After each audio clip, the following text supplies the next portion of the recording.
是出口这是。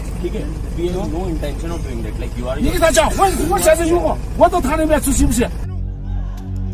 রাত যখন গভীর হয় পাহাড়ের কোলে ঘুমিয়ে পড়ে ছোট গ্রামগুলো, কিন্তু সেই ঘুম আজ আর নিশ্চিন্তের নয়। অরুণাচল প্রদেশের আপার সুবনসিরি জেলার সীমান্তবর্তী গ্রামগুলোতে এখন এক অদ্ভুত নীরবতা বিরাজ করছে, যে নীরবতায় মিশে রয়েছে ভয়, অনিশ্চয়তা আর অসহায় দীর্ঘশ্বাস। যে মাঠে কৃষক হাল চালাতো, যে বনে শিকারী পা রাখত, যে চরণভূমিতে গবাদি পশু ঘুরে বেড়াতো, সেখানে আজ অচেনা বুটের দাগ। স্থানীয়রা বলছে সীমানা পেরিয়ে ভেতরে ঢুকে পড়েছে চীনের সেনাবাহিনী, আর সেই অনুপ্রবেশ যেন এক নিঃশব্দের দখলদারিত্বের গল্প হয়ে উঠেছে দিনের পর দিন। ভারত ও চীনের মধ্যে সীমান্তে বিরোধ কোনো নতুন অধ্যায় নয়। দশকের পর দশক ধরে প্রকৃত নিয়ন্ত্রণ রেখা, যাকে আন্তর্জাতিক পরিভাষায় বলা হয় লাইন অব অ্যাকচুয়াল কন্ট্রোল বা LAC, তাকে ঘিরেই দুই দেশের মধ্যে টানাপোড়েন চলে আসছে। বারবার মুখোমুখি অবস্থান, অনুপ্রবেশের অভিযোগ এবং কূটনৈতিক টানা হেঁচড়া। এই সীমান্ত যেন এক জীবন্ত ক্ষতের মতো বারবার টনটন করে ওঠে। তবে 2020 সালের গলওয়ান উপত্যকার রক্তাক্ত সংঘর্ষের পর থেকে এই সীমান্তের পরিস্থিতি আরও অনেক বেশি স্পর্শকাতর এবং বেশি বিপজ্জনক হয়ে উঠেছে। সেই রাতের স্মৃতি আজও তাজা। এখনো সেই দুই দেশের সৈনিকদের রক্তে ভিজে আছে হিমালয়ের পাথর। আর এখন সেই ক্ষত শুকোতে না শুকোতে নতুন করে উত্তেজনার আগুন জ্বলে উঠেছে অরুণাচলের পাহাড়ে।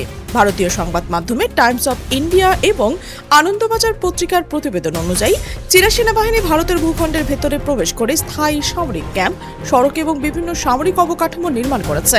এটি কেবল অনুপ্রবেশ নয়, এটি যেন এক সুচিন্তিত, সুপরিকল্পিত, কৌশলগত দখল। কিন্তু যারা এই দখলের সরাসরি শিকার তারা কারা? তারা কোনো সেনা নয়, কোনো রাজনীতিবিদ নয়, তারা অরুণাচলের সীমান্তবর্তী এলাকার সাধারণ আদিবাসী মানুষ। প্রজন্মের পর প্রজন্ম ধরে এই মানুষগুলো ওই পাহাড়ের কোলে জীবন কাটিয়েছেন। তাদের পূর্বপুরুষের হাতে তৈরি চরণভূমি, তাদের ঘামে ভেজা কৃষি জমি, তাদের পায়ে চেনা বনপথ, সবকিছুই আজ অচেনা হয়ে গেছে। গত 6 বছর ধরে তারা নিজেদের জমিতে পা রাখতে পারছে না, নিজেদের গরু ছাগল নিয়ে সেই চরণভূমিতে যেতে পারছে না, বনে ঢুকে ফল মূল কাঠ সংগ্রহ করতে পারছে না, যেন নিজের ঘরের দরজা কেউ বাইরে থেকে বন্ধ করে দিয়েছে। সীমান্তবর্তী একটি আদিবাসী সংগঠন এই অবস্থানের বিরুদ্ধে সরব হয়েছে। তারা অরুণাচল প্রদেশের আপার সুবনসিরি জেলা প্রশাসনের কাছে একটি স্মারকলিপি জমা দিয়েছে। সেই স্মারকলিপিতে যে তথ্য উঠে এসেছে তা শুনলে যে কোনো ভারতীয় নাগরিকের বুকটা কেঁপে উঠবে। সংগঠনটির অভিযোগ, সীমান্তবর্তী সংলগ্ন অন্তত 5টি এলাকায় চীনা সেনাবাহিনী ভারতীয় অভ্যন্তরে বা ভারতীয় ভূখণ্ডের ভেতরে সীমান্তবর্তী সংলগ্ন অন্তত 5টি এলাকায় চীনা সেনাবাহিনী ভারতীয় ভূখণ্ডের ভেতরে স্থায়ী অবস্থান নিয়েছে। শুধু অবস্থান নিয়ে নয়, পর্যায়ক্রমে সেই নিয়ন্ত্রণ আরও জোরদার করা হচ্ছে। যে জমিতে একসময় নাঙ্গল চলত, আজ সে সামরিক ক্যাম্পের দেয়াল উঠেছে। যে পথে চাষি হাঁটত, আজ সেখানে সামরিক যানবাহনের চাকার দাগ। স্মারকলিপিতে আরও জানানো হয়েছে যে এই এলাকাগুলো যুগ যুগ ধরে স্থানীয় আদিবাসী জনগোষ্ঠীর ঐতিহ্যবাহী শিকার, পশুচারণ এবং কৃষি কাজের জন্য ব্যবহৃত হয়ে আসছিল। এগুলো তাদের সংস্কৃতির অংশ, তাদের জীবিকার অংশ, তাদের অস্তিত্বের অংশ। কিন্তু 2020 সাল থেকে চীনা বাহিনীর কার্যক্রমে স্থানীয়দের সেখানে প্রবেশ করতে বাধা দিচ্ছে। 6 বছর ধরে এই মানুষগুলো নিজেদের জীবন জীবিকা থেকে বিচ্ছিন্ন হয়ে পড়ছে। তারা চুপ করে সহ্য করছে, অপেক্ষা করছে, হয়তো কেউ একদিন এসে তাদের কথা শুনবে। শেষমেশ বাধ্য হয়ে তারা কলম তুলে নিয়েছে। এই অভিযোগ সামনে আসতে রাজনৈতিক ও কূটনৈতিক মহলে তোলপাড় শুরু হয়ে গেছে। প্রশ্ন উঠছে, এত বছর ধরে কি হচ্ছিল? রাষ্ট্র কি জানতো না, নাকি জেনেও চুপ ছিল? কিন্তু সবচেয়ে চাঞ্চল্যকর প্রতিক্রিয়া এসেছে ভারতীয় সেনাবাহিনীর তরফ থেকে। তারা এক বিবৃতিতে স্পষ্ট করে জানিয়ে দিয়েছেন যে অরুণাচল প্রদেশে চীনা সেনাবাহিনীর অনুপ্রবেশ এবং স্থায়ী ঘাঁটি স্থাপনের এই দাবি সম্পূর্ণ ভিত্তিহীন এবং বাস্তবতার সঙ্গে সামঞ্জস্যহীন। সেখানে শুরু হয়েছে আসল রহস্য। একদিকে আদিবাসী সংগঠনের সুনির্দিষ্ট লিখিত অভিযোগ, যেখানে 5টি নির্দিষ্ট এলাকার নাম উল্লেখ করা হয়েছে, 6 বছরের অভিজ্ঞতার বিবরণ দেওয়া হয়েছে। অন্যদিকে ভারতীয় সেনাবাহিনীর দৃঢ় অস্বীকৃতি। দুই পক্ষের মধ্যে এই বিস্তর ফারাক কোথা থেকে তৈরি হয়েছে? সাধারণ মানুষের সঙ্গে কি রাষ্ট্রের তথ্যের কোথাও বিচ্ছেদ ঘটে গেছে, নাকি পাহাড়ের অন্ধকারে এমন কিছু ঘটে চলেছে যা সবার চোখে ধরা পড়ছে না? এই দুই পরস্পর বিরোধী বক্তব্যের মাঝখানে দাঁড়িয়ে আছে জেলা প্রশাসক এবং অরুণাচল প্রদেশ সরকার। কিন্তু তারা এখনো নীরব। স্মারকলিপি জমা পড়ছে, কিন্তু সরকারি পদক্ষেপ এখন পর্যন্ত কোনো আনুষ্ঠানিক মন্তব্য করা হয়নি। এই নীরবতা কি সতর্কতার, নাকি এই নীরবতার পেছনে রয়েছে অন্য কোনো হিসাব নিকাশ? সেই উত্তর আজও অজানা।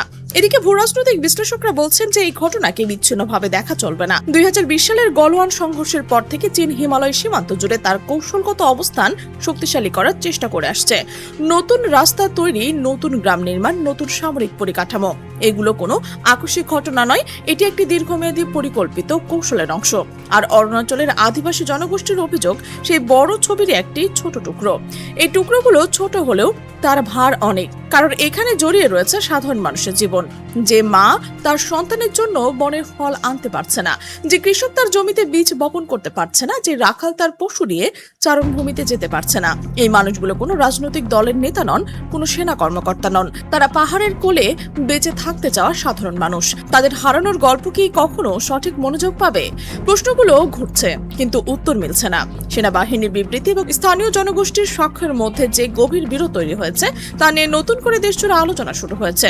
সংসদে প্রশ্ন উঠবে, বিশেষজ্ঞরা মতামত দেবেন, টেলিভিশনের পর্দায় বিতর্ক হবে, কিন্তু তার আগে সেই পাহাড়ের পাদদেশী সীমান্তের কাছে একদল মানুষ আরো একটি রাত পার করবেন নিজেদের ভিটেমাটি হারানোর যন্ত্রণা নিয়ে। তারা অপেক্ষায় থাকবেন, কেউ একদিন সত্যিটা জানবে, কেউ একদিন তাদের ফিরিয়ে দেবে তাদের মাটি, তাদের জীবন। ইতিহাস সাক্ষী, হিমালয়ের পাথর নীরব থাকে না চিরকাল। এই নীরবতারও একদিন ভাঙন আসবে, কিন্তু সেই দিন অপেক্ষার কতটা মূল্য দিতে হবে সেই প্রশ্নের জবাব আজও ঝুলে আছে অরুণাচলের মেঘাচ্ছন্ন আকাশে।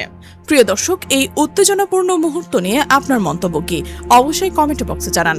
আর আপনি যদি এই চ্যানেলে নতুন হয়ে থাকেন, সাবস্ক্রাইব করে বেল আইকনটি অন করে রাখুন, যেন আমাদের পরবর্তী বিশ্লেষণধর্মী প্রতিবেদন আপনার কাছে সবার আগেই পৌঁছয়। আমাদের সাথে থাকার জন্য ধন্যবাদ। ভালো থাকবেন, সুস্থ থাকবেন।